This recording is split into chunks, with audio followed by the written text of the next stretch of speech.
एक समय की बात है, भगवान गौतम बुद्ध एक गांव में धर्म सभा को संबोधित कर रहे थे। लोग अपनी विभिन्न परेशानियों को लेकर उनके पास जाते और उसका हल लेकर खुशी खुशी वहां से लौटते। उसी गांव के सड़क के किनारे एक गरीब व्यक्ति बैठा रहता तथा महात्मा बुद्ध के उपदेश शिविर में आने जाने वाले लोगों को बेईडीढ़ी ध्यान से देखता।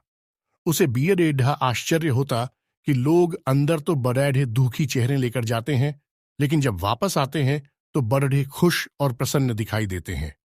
उस गरीब को लगा कि क्यों न वो भी अपनी समस्या को भगवान के समक्ष रखे। मन में ये विचार लिए वह भी महात्मा बुद्ध के पास पहुंचा। लोग पंक्तिबद्ध खड़े होकर अपनी समस्या को बता रहे थे। जब उसकी बारी आई तो उसने सबसे पहले महात्मा बुद्ध को प्रणाम किया और फिर कहा, भगवान, इस गांव में लगभग सभी लोग खुश और समृद्ध हैं, फिर मैं ही क्यों गरीब हूं? इस पर उन्होंने मुस्कुराते हुए कहा, तुम गरीब और निर्धन इसलिए हो क्योंकि तुमने आज तक किसी को कुछ दिया ही नहीं। इस पर वह गरीब व्यक्ति बड़ा आश्चर्यचकित हुआ और बोला, भगवान, मेरे पास भला दूसरों को देने के लिए क्या होगा?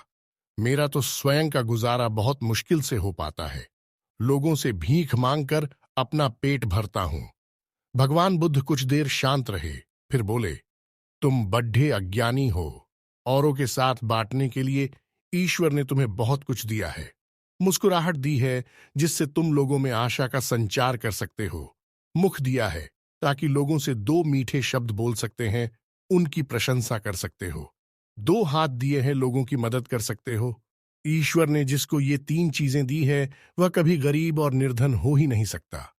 निर्धनता का विचार आदमी के मन में होता है, ये तो एक भ्रम है, इसे निकाल दो। कभी भी मन में निर्धनता का भाव उत्पन्न न होने दो, गरीबी अपने आप दूर हो जाएगी।